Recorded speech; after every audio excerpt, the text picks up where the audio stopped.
할렐루야. 네. 요즘 잘 지내고 계십니까? 지난 한 주간 건강히 잘 지내셨죠? 네, 밝은 모습이시네요. 이제 좀 더위가 한풀 꺾였나요? 아침 저녁으로는 그래도 아침에 나올 때 숨 쉬는데 힘들지 않을 정도로 조금은 이제 좀 더위가 물러가는 것 아닌가 하는 그런 생각이 듭니다. 올해 더위는 이겨내는 더위가 아닌 것 같아요. 견뎌내는 더위입니다. 예전에는 더위를 이기는 법 이런 게 많이 나왔잖아요. 그렇죠? 근데 요즘에는 더위를 견디는 법 이런 것들을 찾아봐야 합니다. 싸워서 이기려고 하시면 큰 코 다칠 수 있습니다. 요즘에 이열치열이란 말 많이 안 쓰시더라고요. 이열치열 잘못했다가 더위 먹고 죽을 수도 있기 때문에 요즘에 웬만하면 더위한테 덤벼들지 말고 까불지 말고 그냥 잘 견디는 방법으로 여러분들 이 더위를 잘 이겨내시기를 바라는데, 제가 그래서 우리 중고등부 예배 시간에 제가 예언을 했어요. 제가 예언의 연사가 또 있잖아요. 왜 웃으세요? 그렇게 안 보이나 보죠? 네. 그렇게 보여요? 네. 지금으로부터 약 4개월 뒤에는 여러분들이 파카를 입고 앉아 계실 겁니다. 네. 5개월 뒤에는 눈을 보실 수도 있어요. 히터 틀어달라고 뒤에서 계속 얘기해 주실 수도 있습니다. 그때를 생각하시면서 이 더위쯤은 좀 잘 견뎌 주셨으면 좋겠다는 생각입니다. 우리뿐만이 아닙니다. 뉴스를 보니까요, 지구촌에 유례 없는 폭염으로 지금 지구가 통째로 시뻘겋게 달아오르고 있습니다. 무더위의 인명피해는 물론이고 강물이 마르고 민물고기가 떼죽음을 당하기도 하고요. 이 모든 원인이 어디에 있느냐? 과학자들은 지구온난화 때문이다 이런 이야기들을 많이 합니다. 그렇기 때문에 지구가 이제 많이 더워져 있기 때문에 올해만의 문제는 아니고요, 내년에도 후년에도 이 일이 계속 반복될 것이다 그렇게 이야기합니다. 일본에도 보니까 기상 관측을 한 이후 1875년 이래 143년 만에 최고치를 경신하고 계속 뜨거운 여름을 보내고 있지 않습니까? 일본에 보니까 41점 몇 도까지 올라가고요. 지금 140몇 명인가까지 인명피해가 난 걸 제가 통계를 봤는데, 일사병, 열사병, 각종 요즘에 뉴스에 보면 온열 질환에 관한 이야기가 굉장히 많이 나오고 있습니다. 또 보니까 미국도 만만치 않더라고요. 찌는 듯한 더위, 거기는 이렇게 좀 사막 지역 비슷한 데가 많잖아요. 우리는 지금 이제 39도 이렇게 올라가는데, 거기는 45도, 6도 이런 거는 기본으로 올라가더라고요. 그래서 스쿨버스 운행도 중단시키고 너무 더워서요. 애리조나 같은 경우에는 48도까지 오를 것으로 예상하고 이미 그만큼 올라갔던 예보들이 있는 것을 보게 됩니다. 유럽도 독일은 39도까지 계속 올라가고요. 라인강이 말라서 물고기가 다 떼죽음을 당했답니다. 그런 뉴스들 쭉 나오는 것을 보면서 이제 우리만의 문제는 아니고요, 전 지구의 문제고, 이 지구가 점점 온난화 때문에 이제 정말 주님 오실 날을 우리가 맞이하고 있는 것은 아닌가 하는 그런 생각을 해봅니다. 사하라 사막 같은 경우는 50도가 넘는다고 하죠. 아마 도저히 사람이 살 수 없을 것 같은데, 이런 폭염, 이런 무더위가 과연 어디에서 오느냐? 다 지구온난화인데요, 이게 엄청나게 지구가 달궈지는 게 아닙니다. 지구가 1도만 올라도 이렇게 엄청난 재앙이 오고요, 2도가 오르면 정말 종말이 올지도 모른다고 그런 이야기들을 합니다. 지난 여름방학에 우리 학교에 있는 교목 목사님들이 이렇게 연수회를 매년 합니다. 교목들 대상으로 이렇게 특강을 하러 오신 분인데, 선생님들 이렇게 수업 코칭을 해주시는 분인데, 요즘에 변화되는 교실 환경 이런 것들 쭉 이야기하면서 어떻게 하면 수업을 잘 할까 이런 것들을 이렇게 특강을 하는 시간이었습니다. 그러면서 그런 이야기를 하더라고요. 요즘 아이들이 이제 많이 바뀌고 교실 환경이 굉장히 많이 바뀌었어요. 옛날처럼 애들이 차렷하고 딱 앉아서 수업을 잘 안 듣습니다. 그러니까 선생님들도 굉장히 이제 오랫동안 교직에 계셨던 분들은 너무 힘드신 거예요. 젊은 선생님들은 본인도 겪었던 시대랑 큰 차이가 없으니까 상관이 없는데, 교직을 오래 하신 분들은 예전에는 교실이 이랬어요. 네, 다 차렷하고 앉아서 눈 동그랗게 뜨고 선생님이 무슨 말씀하시나 들었잖아요. 근데 요즘 애들은 안 그러니까 굉장히 힘들어 하더라고요. 그러면서 더군다나 저희 같은 경우는 시험을 안 보거든요. 그러니까는 점수에 아무 상관이 없는 과목이잖아요. 예, 점수에 상관 있는 국영수 과목도 잘 안 듣는데 뭐 점수 시험도 안 보는 과목에 아이들이 열심히 집중해서 들을 리가 별로 없거든요. 그러다 보니까 목사님도 힘드시죠. 애들 주의 집중시키는 게 참 어려운데, 그러면서 하는 얘기가 뭐 엄청나게 수업을 잘해서 탁월한 수업을 한다기보다는 그 아이들과 함께 그 시간을 견뎌내는 것만도 충분합니다 하는 그런 이야기를 하시는 이야기를 들었어요. 많은 분들이 공감을 하시더라고요. 어떤 과업 중심의 이런 성취주의 시대가 지나가고 어쩌면 이제는 견딤의 시대가 되지 않았는가 하는 그런 생각을 해봅니다.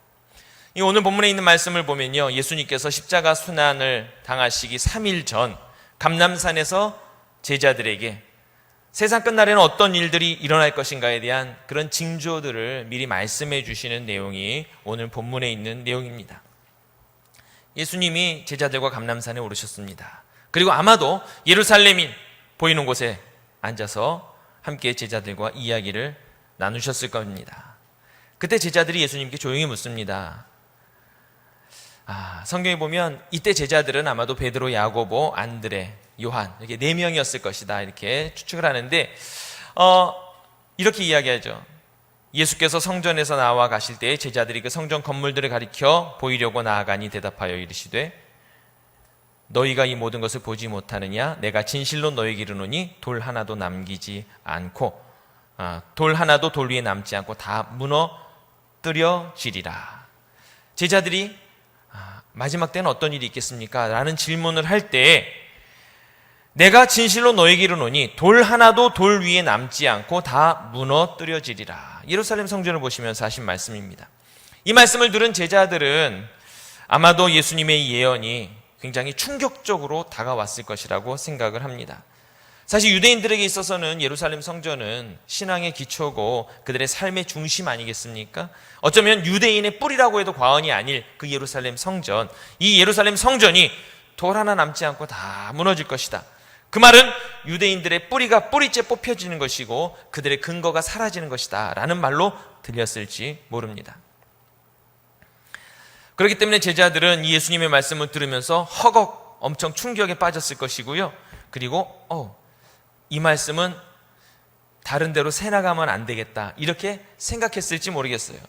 그래서 제자들은 예수님의 이 말씀을 조용히 자기들만 새기려고 했을지 모릅니다.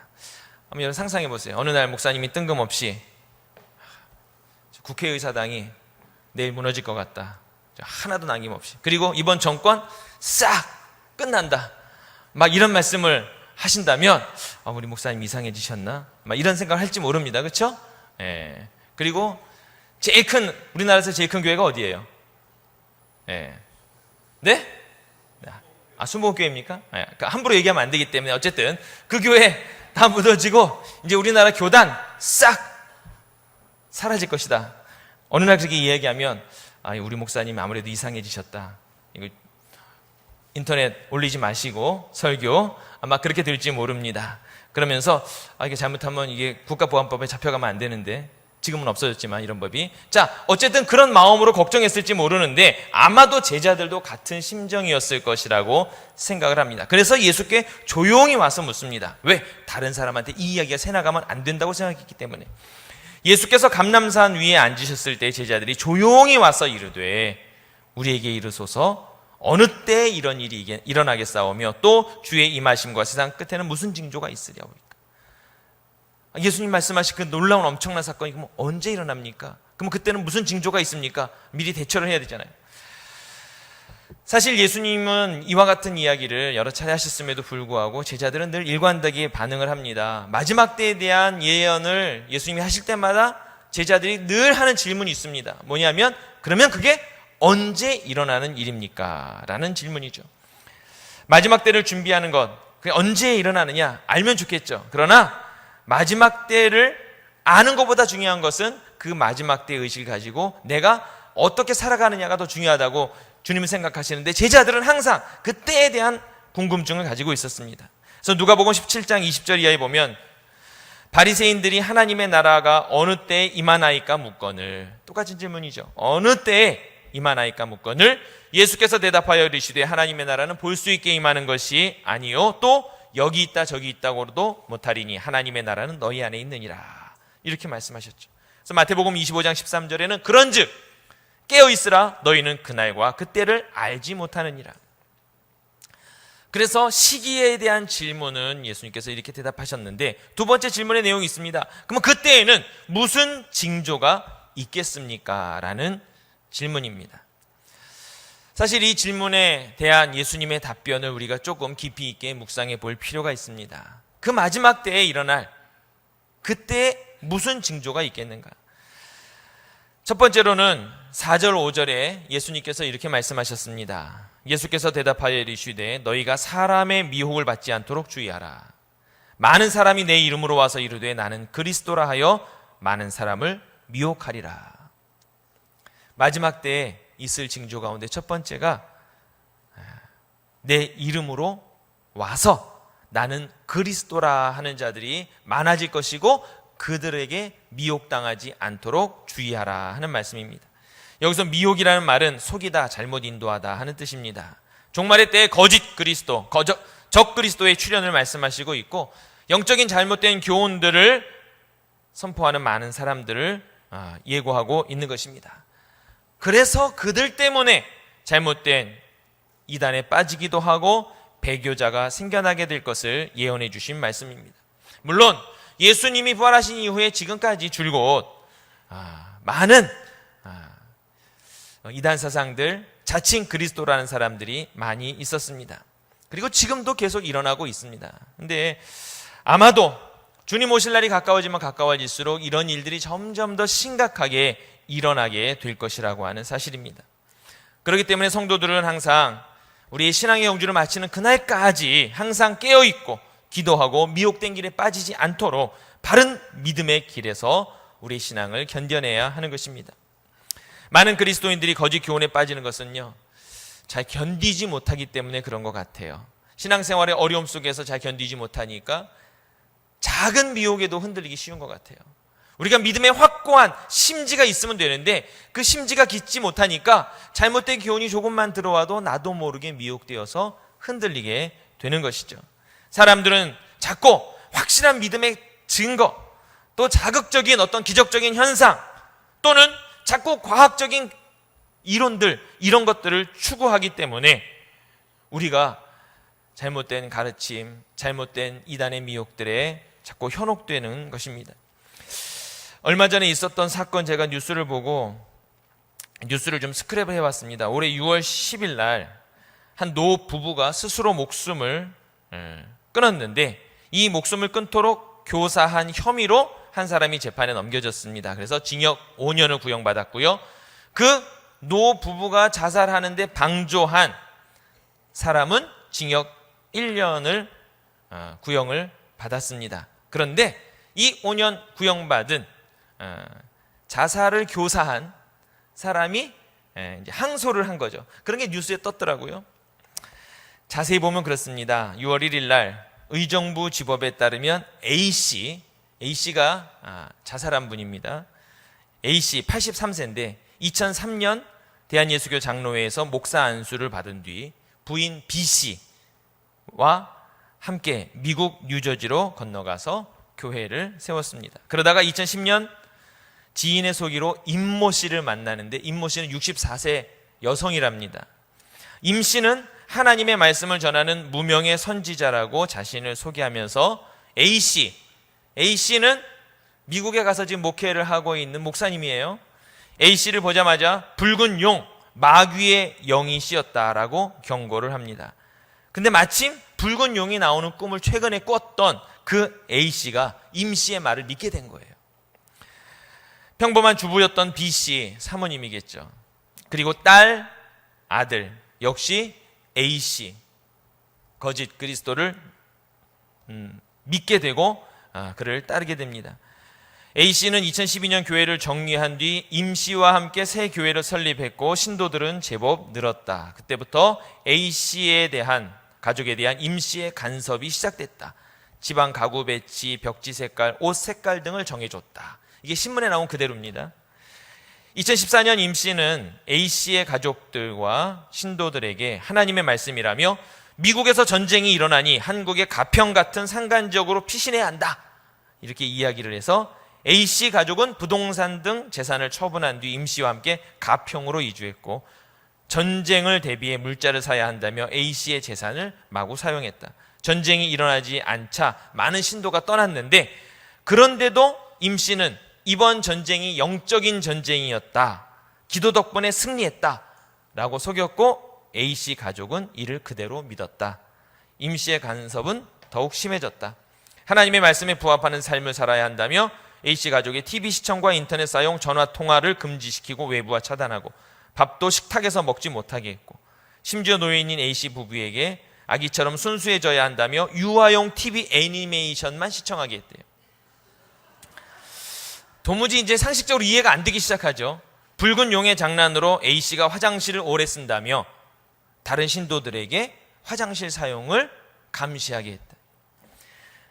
D씨는 그 목사님 부부의 자녀입니다. D씨가 부모인 A씨 부부를 할아버지 할머니로 부르게 하고 이 더러운 붉은 용아 넌 우리 아빠가 아니야 이런 말을 시켰고 그럼에도 임씨를 절대적으로 신뢰한 A씨 부부는 거부 반응을 보이지 않고 오히려 고마워했다. 지난해 10월 아들의 가출과 일탈 등으로 힘들어하던 A씨 부부는 천국에 가고 싶다는 말을 자주 했고 임씨는 하나님께 가서 응답을 받아라 하며 자살을 교사했다. 한 달 뒤 임씨는 A씨 부부의 딸 D씨와 함께 자살 장소를 물색한 뒤 A씨 부부를 차례로 데리고 나와서 승합차에 태운 뒤 북한강 변에 버렸다. A씨는 다음 날, B씨는 4개월 뒤인 지난 3월 24일 각각 북한강 변에 숨진 채 발견됐다. 결국 임씨는 자살교사 혐의로 그리고 D씨, 딸이죠. 자살 방조 혐의로 구속돼 재판에 넘겨졌고 지난달 8일 열린 1심에서 임씨는 5년, D씨는 1년을 각각 선고받았다. 여러분, 이 뉴스에 나온 건데 어떻게 생각하십니까?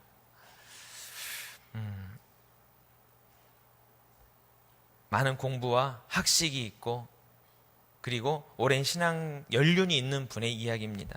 재판부는 임씨는 하나님의 말씀을 전하는 절대적인 위치에 있어 부부의 삶에 영향을 끼치는 지배권이 있었다며 평소 자살을 생각하고 있던 부부가 최종적으로 자살을 결심하게 했다. 그래서 자살 교사라는 거예요. 여러분, 이건 이상한 사람의 이야기가 아닙니다. 바른 믿음 안에 서지 못하고 마지막 때의 믿음을 바르게 지켜내고 견뎌내지 못한 안타까운 사람들의 이야기입니다. 어쩌면 마지막 때에 많은 그리스도인들에게 닥쳐올지도 모를 그러한 일들이라고 하는 사실입니다. 여러분, JMS 아시죠? JMS 들어보셨나요? 정명석의 약자의 정명석. 자기는 지저스, 메시아, 세이비어 막 이렇게 또 모닝스타 여러 가지 이름으로 불리긴 하는데 이단 교주죠. 한국 주요 교단에서 지금요 지금 적신호가 켜졌습니다. 왜냐하면요, 여러분 JMS 옛날 10년 전 재판 기억하고 계십니까? 네, 10년형을 받고 감옥 생활을 했습니다. JMS가. 그런데 지난 2월달 10년 복역을 마치고 출소를 했습니다. JMS가 10년 동안 감옥 생활을 했고 출소를 했는데 이 JMS가 출소한 것 때문에 기독교계가 또다시 긴장 상태에 빠졌다고 하는 사실이에요. 제가 중간에 있는 뉴스는 다 생략하겠습니다.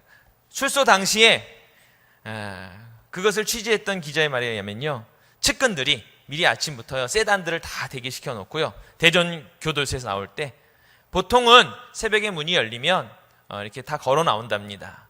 그런데 세단을 타고 여러 대의 세단 측근들과 함께 유유히 사라졌고 충남 금산 성막리 월명동 수련원이 유명해졌거든요. 사실 JMS 때문에. 그곳으로 갔다. 근데 제가 사진 보고 깜짝 놀랐어요. 그 월명동 그 성막리에 엄청 큰 현수막이 붙었습니다. 여러분 인터넷 찾아보시면 나옵니다. 현수막에 뭐라고 써 있느냐? 정명석 총재님 고향에 돌아오심을 진심으로 환영합니다. 실제 상황입니다.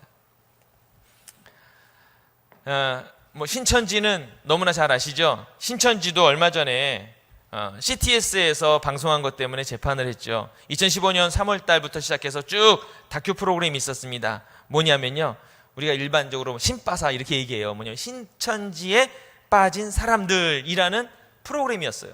신천지에 빠진 사람들에 대해서 취재하고 또 빠졌다 나온 사람들의 증언도 듣고 뭐 이런 이야기들이 굉장히 막 신랄하게 CBS에서 방송을 했습니다. 그래서 신천지에서 CBS 앞에 막 대거 어마어마하게 와서 막 항의 시위하고 막 난리가 나고 경찰들 동원되고 뉴스에 매일 나왔던 사건들입니다. 벌써 여러 해가 되긴 했는데, 그래서 신천지에서 CBS를 상대로 고소를 했습니다. 명예훼손으로.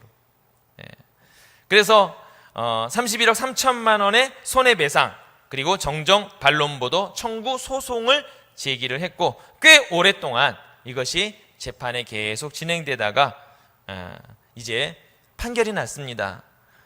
신천지 측이 CBS에 신천지에 빠진 사람들 방송 내용을 문제 삼아 제기한 손해배상 및 정정 반론 보도 청구 상고심에서 신천지 측의 상고를 모두 기각한다고 판결했다. 모두 기각됐어요. 내용을 보면요, 어마어마하게 많습니다. 제가 전문을 갖고 오긴 했는데 도저히 읽을 수는 없고요. 한 30여 가지 되는 내용들이 쭉 나오게 되는데, 대부분의 것들은 다 상소의 내용에 이상이 없다. 그래서 다 기각되고 사소한 몇 가지는 정정보도할 것을 판결을 내렸는데, 여러분 신천지에 빠져서 가정 파괴 또 각종 정말 이루 말할 수 없는 수없이 많은 사회적인 물의를 일으켰던 그런 사건들이 있었는데, 그 사건들을 보면서 중요한 것은요, 오늘 우리는 이곳에 앉아 있으면서 신천지 있는 사람들은 저기 다른 나라 사람들이고 우리와 좀 상관없는 사람들, 그리고 나는 설마 나는 절대 그런데 빠질 리가 없지. 그 멍청한 사람이 빠지거나 못 배운 사람이 빠지거나 무식한 사람이 빠지거나 돈 없는 사람이 빠지거나, 여러분 그렇게 생각할지 모르지만 제 주위에도 많이 배운 분, 그리고 교회 안에 직분이 있는 분들, 이런 수많은 분들이 신천지에 빠진 것을 제가 보았습니다. 그런 것들을 보면서 우리가 믿음 안에서 바른 신앙을 지키고 견뎌내는 것은 내 자신이 스스로 자만해서 해결될 문제는 아니라고 하는 것을 생각하게 됐습니다. 여러분, 우리가 마지막 시대를 살아가면서 다시 오실 그리스도를 기다리고 있는 지금 현재 우리의 모습 분명합니다. 근데 다시 오실 주님을 맞이할 수 있기 위해서는 우리가 바른 믿음을 항상 늘 견고하게 지키고 깨어 있어야 한다고 하는 사실입니다. 잘못된 미혹에 빠지지 않고 끝까지 견뎌내는 견딤의 영성이 이 마지막 때에 꼭 필요하다고 하는 사실입니다. 성경의 가르침을 바로 알지 못하면 거짓 선지자를 분별하지 못하고 미혹당할 수밖에 없습니다. 이 마지막 때에 가장 잘 견뎌내는 방법은 바른 교회 안에서 신앙을 지켜나가는 것입니다. 우리 교회 안에 잘못된 사상이 침투하지 못하도록 철저히 방어하고 검증하고 차단해야 합니다. 그리고 바른 믿음의 공동체를 통해서 건전한 신앙생활을 할 수 있어야 합니다. 제가 아는 친한 목사님 자녀들도 신천지에 빠진 것을 봤고요. 그리고 교회 많은 중직자들이 빠진 것을 봤습니다. 저희 학교에 가도요, 아이들이 묻습니다. 저희 학교 앞에요, 큰 슈퍼였거든요. 어느 날 리모델링 공사를 해요. 근데 한 4층? 굉장히 큰 건물입니다. 5층짜리 건물인가요? 너무 예쁘게 리모델링을 딱 했는데 공사가 끝나면서 간판이 딱 붙었습니다. 하나님의 교회. 공격적으로 선교활동을 해서 저희 학교 학생들도 많이 거길 갔다 왔더라고요. 근데 아이들도 다 들은 건 있잖아요. 수업 시간에 와서 물어요. 목사님, 저기 앞에 하나님의 교회 생겼는데 이단이라면서요? 거기 왜 가면 안 돼요? 자꾸 묻습니다. 걔네들은 교회도 안 다니는 애들이죠. 자꾸 묻습니다. 그러면 이제 나름대로 저는 열심히 설명합니다. 가면 안 되는 이유들을. 근데 이런 현상들이 우리 주위에 너무 많이 일어나고 있다고 하는 사실입니다. 어쩌면 다른 종교를 가지고 있는 사람보다 그리스도인들이 이단에 빠질 확률이 어쩌면 더 높습니다. 왜? 그들은 교묘하게 기독교 교리 그리고 성경에 있는 말씀들을 왜곡해서 우리에게 접근하기 때문입니다. 저와 여러분 모두가 주님 오시는 그날 우리 순결한 모습으로 주님 맞이할 수 있도록 정결한 신앙을 지켜갈 수 있는 저와 여러분이 될 수 있기를 간절히 축원합니다. 여러분, 건강한 교회 안에서 여러분 신앙생활 하셔야 됩니다. 특히나 많은 성경 공부 프로그램이 있다고요 외부에 함부로 나가시면 안 됩니다. 누가 신유 은사 있다고 아무데나 가시면 안 되고요. 누가 기도해 준다고 아무데나 머리 수그려서는 절대 안 됩니다. 건강한 교회 안에서, 아름다운 교회 공동체 안에서 우리 신앙을 지켜가는 견딤의 영성이 우리 모두에게 필요할 줄로 믿습니다. 두 번째 징조를 말씀해 주셨습니다. 6절, 7절, 8절. 난리와 난리 소문을 듣겠으나 너희는 삼가 두려워하지 말라. 이런 일이 있어야 돼 아직 끝은 아니니라. 민족이 민족을, 나라가 나라를 대적하여 일어나게 하고 곳곳에 기근과 지진이 있으리니 이 모든 것은 재난의 시작이니라. 난리와 전쟁, 기근, 지진 이런 것들 제가 여러 말씀드리지 않아도 너무나 많은 뉴스를 통해서 우리가 접하고 있다고 하는 것은 분명합니다. 물론 예전에도 있었겠죠. 줄곧 있어 왔던 일입니다. 그러나 주님 오실 날이 가까워질수록 이러한 일들이 점점 빈번하게 일어날 것이라고 하는 사실입니다. 그럼에도 오늘 이 말씀을 우리가 들으면서 더욱더 이것을 다시 한번 깊이 묵상해 보아야 하는데, 사실 한국교회에서 신앙생활하면서 이 일들이 우리에게 이렇게 치명적으로 막 피부에 와닿게 말씀이 느껴지진 않는 것 같습니다. 왜냐하면 총뿌리를 겨누는 전쟁 당장 우리 곁에는 보이지 않기 때문입니다. 물론 외국 사람들은 그렇다고 그래요. 한국은 아직도 유일한 분단 국가고 철책선에 막 총 들고 있는 사진들을 외국 사람들은 많이 봤기 때문에 한국이 전쟁 중인 줄 알아요. 그렇죠? 그리고 막 정상회담 한다고 그러니까 막 전 세계만 난리잖아요. 근데 사실 어떻게 보면 한국에 살고 있는 우리가 가장 무관심할 수도 있습니다. 여러분, 당장 우리가 총뿌리를 보지 못한다고 해서 전쟁이 없는 것은 결코 아닙니다. 어쩌면 우리는 눈에 보이지 않는 더 큰 난리와 전쟁들을 치르고 있는 것은 아닌가 생각합니다. 요즘 이 시대에는요, 총으로 하는 전쟁보다 무서운 게 경제전쟁입니다. 보호무역으로 인해서 경제전쟁, 강대국 간에 요즘에 엄청난 공방전이 오가고 있지 않습니까? 민족이 민족을, 나라가 나라를 대적해서 일어나고 있습니다. 총칼로 인한 전쟁보다 더 큰 위험이 우리에게 올 수도 있다고 하는 사실입니다. 빈곤의 악순환도 계속되고 있고 경제 분배의 양극화는 점점 극단적으로 치닫고 있습니다. 벌써 여러분들 아시다시피 기근과 지진 이런 것들은 이 지구상에서 너무나 지금 팽배하게 일어나고 있는 일입니다. 가장 심각한 것, 우리가 지금 여름에 겪고 있는 이 지구온난화 문제입니다. 하나님의 창조의 질서가 무너져 가고 있다고 하는 증거입니다. 여러분, 하나님의 창조의 질서는 너무너무 예리하고 예민합니다. 지구에 돌아가는 속도, 각도, 이 모든 것들이요, 정말 한치의 오차도 없이 움직여가고 있는데 인간의 욕심 때문에 그것이 정말 작은 변화를 일으켰을 뿐인데, 그렇죠? 화석연료를 조금 많이 썼을 뿐이에요. 에어컨 조금 많이 틀었을 뿐이에요. 우리가 볼 때는 아무 일이 안 일어날 것 같지만 그 작은 변화, 인간의 욕심에 의한 작은 변화가 지구를 한순간에 무너뜨릴 수 있다고 하는 사실입니다. 어쩌면 이것이 우리에게 너무나 심각한 재앙으로 다가올 수도 있습니다. 결국은 인간들의 편리함과 욕심을 채워가다가 하나님의 심판의 때를 맞이하게 된다고 하는 사실입니다. 우린 이런 마지막 때에 이런 문제들 가운데서도 굳건히 믿음의 법도를 지키며 견뎌내야 합니다. 경제 불균형 속에서도 나눔의 영성을 좀 발휘할 수 있어야 하고요. 극단주의 이기주의 속에서도 그리스도의 무조건적인 사랑을 어떻게 실천할 것인가 우리가 고민하면서 몸부림쳐야 한다고 하는 사실입니다. 기상온난화로 야기된 각종 기상이변 속에서도 우리가 잘 견뎌내고 건강을 유지할 수 있는 비결을 찾아보아야 합니다. 이제 바로 이것이 마지막 시대에 우리가 살아가야 할 많은 문제점들이고, 그리고 우리가 지켜가야 할 우리의 또 심각한 당장 당면한 과제라고 하는 사실입니다. 예수님의 마지막 경고의 메시지가 있습니다. 9절, 10절, 11절, 12절에 보면 이렇게 말씀합니다. 그때 사람들이 너희를 환난에 넘겨주겠으며 너희를 죽이리니 너희가 내 이름 때문에 모든 민족에게 미움을 받으리라. 그때 많은 사람이 실족하게 되어 서로 잡아 주고 서로 거짓 선지자가 많이 일어나 많은 사람을 미혹하겠으며 불법이 성함으로 많은 사람의 사랑이 식어지리라. 마지막 때 이런 일이 일어날 것을 약속해 주셨는데, 예언해 주셨는데, 내 이름 때문에 모든 민족에게 미움을 받게 될 것이다. 많은 그리스도인들이 예수 그리스도를 믿는 것만으로도 핍박당하고 박해당하고 순교당하고, 많은 기독교 역사 가운데 정말 많은 그리스도인들이 피 흘려 믿음을 지켜왔습니다.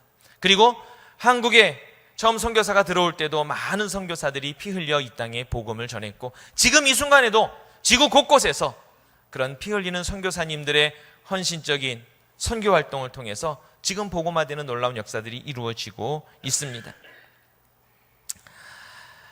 저는 오늘 이 말씀을 묵상하면서, 그러면 오늘 우리가 살아가고 있는 이 시대, 바로 우리가 있는 바로 이 자리에는 과연 우리가 무슨 핍박을 당하고 있을까 한번 생각해 보았습니다. 북한 동포라면 실제로 그들이 핍박당하면서 지하교회로 내려갈 수밖에 없었고, 중국의 그리스도인들도 마찬가지 아닙니까? 그리고 오늘도 제가 다른 분의 이런 페이스북이나 이런 데 올라온 걸 보면서 무슬림 지역에 나가서 선교하는 그런 활동들의 모습을 보면서 생명의 위협을 느끼면서도 복음을 들고 나가는 그런 많은 분들의 모습을 보았습니다. 놀라운 것은 그곳에선 더 뜨겁게 복음의 불길이 일어나고 있는데, 동남아에 여러분 단기 선교 같은 데 가보시면 아시지 않습니까? 60, 70년대 우리의 모습이 있지만 놀라운 것은 우리보다 몇십 배 더 뜨겁게 그들은 찬양하고 또 선교하면서 교회가 부흥되고 있다고 하는 사실이에요. 우리는 완전히 종교의 자유가 보장된 국가 시스템에 살고 있으면서, 그리고 전 세계에서 정말 최고의 시설을 자랑하고 있는 교회가 즐비한 한국에 있으면서 과연 우리는 환난이나 핍박이라는 단어를 떠올릴 수 있을까 하는 그런 의문을 가져보게 된 것입니다. 여러분은 어떤 환난이나 핍박을 당하고 계십니까? 한번 고민해 보세요. 없습니까? 그럼 아직 주님 오실 때가 안 된 건가요? 저는 그래서 우리에게도 분명 종교적인 핍박이 있을 텐데 무엇이 있을까 저는 고민해 봤는데, 저는 이런 문제를 한번 생각해 봤습니다.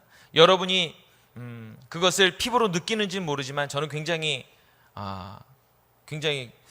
이것을요 심각하게 여기고 있는데, 무엇이냐 하면 한국 사회 안에 기독교에 대한 부정적인 그리고 왜곡된 어떤 사회적인 편견들, 이것이 우리에게 가장 큰 핍박이 아닌가 그런 생각을 해봅니다. 한국 교회가 물론 비난받을 일을 전혀 하지 않았다라고 볼 수는 없습니다. 그럼에도 불구하고 그 이상으로 사회에서는 기독교에 대해서 부정적인 시각을 갖고 있고 편견을 갖고 있고 오해를 갖고 있고, 그래서 한국 교회가 사회의 놀림거리가 되었고 비아냥거리가 된 것을 우리는 잘 압니다. 그것을 감당하면서 그것을 들으면서도 우리가 이겨내야 하는 것, 그것이 바로 오늘 이 시대에 우리가 감당해야 할 또 한국 사회에서의 기독교의 핍박이 아닌가 그런 생각을 해봅니다. 아마 통계가 나오진 않았지만은요, 신사참배로 배교한 사람보다 기독교란 이름 때문에 교회를 떠난 사람이 더 많을 것 같다는 생각을 해봅니다.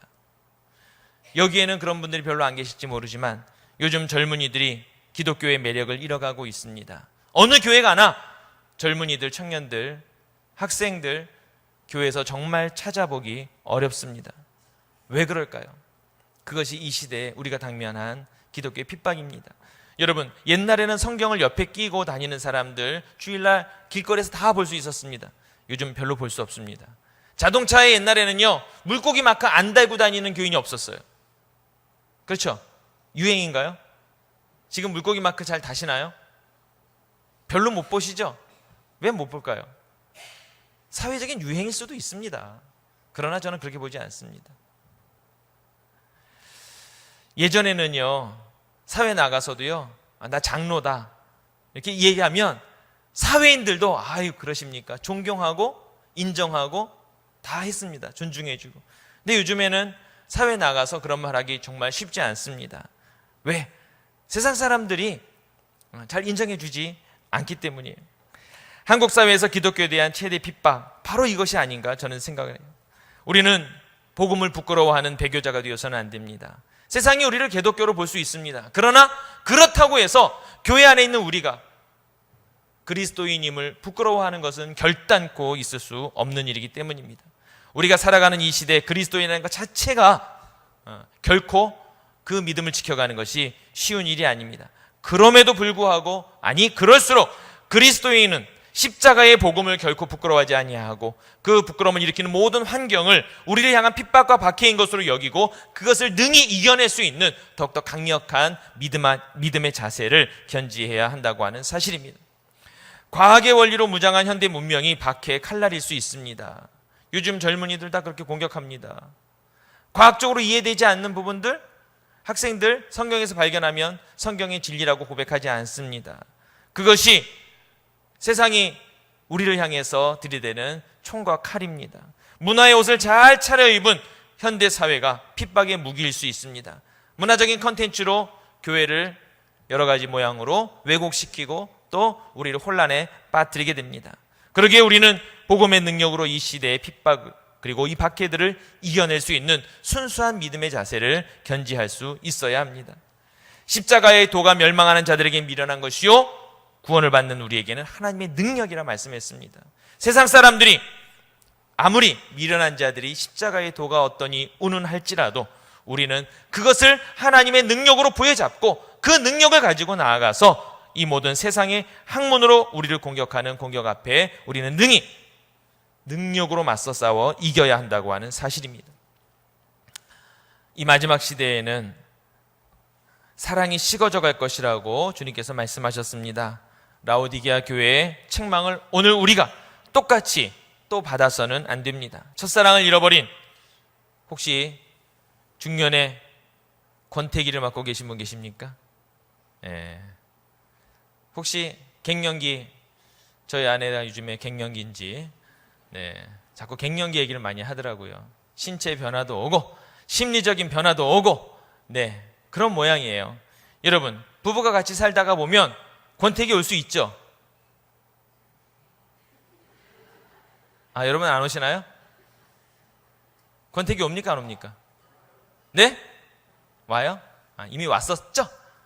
어떻게 극복하십니까? 갱년기도 다 오잖아요. 청소년들 자라면서 사춘기 겪잖아요. 거짓 선지자가 많이 일어나 많은 사람을 미혹하겠으며 불법이 성함으로 많은 사람이 사랑이 식어지리라. 저는 이것을 들으면서 그런 생각을 해봤습니다. 신앙생활 막 시작해서 처음에 주님을 만나고 뜨거웠던 신앙, 그 첫사랑을 가지고 어느 시간이 이렇게 지나고 나면 그 첫사랑이 좀 식어질 때가 있어요. 신앙적인 사춘기가 올 때가 있습니다. 그러면서 무엇이든지 아멘으로 받아들이다가 어느 순간엔간 말씀에 대해 자꾸 조금씩 회의도 들기도 하고요. 고민하게 되고 의문을 품기도 하고, 그러면서 믿음이 자라고 어느 정도 이제 중년에 이제 자리에 오르면서 교회에서 직분도 받고 중직도 하면서 오랜 신앙생활 하면서 나도 모르게 신앙생활에 그 다음에는 뭐가 오냐면 권태기가 옵니다. 권태기는 뭐냐면요, 매너리즘에 빠지고 신앙이 형식적으로 바뀌게 되고 교회 안에서 권위를 주장하게 되고 하는 그런 권태기에 빠질 때도 있어요. 여러분, 마지막 때가 가까울수록 우리 사춘기, 권태기, 갱년기, 영적인 사춘기, 권태기, 갱년기를 속히 극복할 수 있어야 합니다. 혹 이 중에도 그런 분들이 있을지 모르는데, 여러분, 세상의 공격은 우리가 사춘기에 빠졌을 때 꼭 옵니다.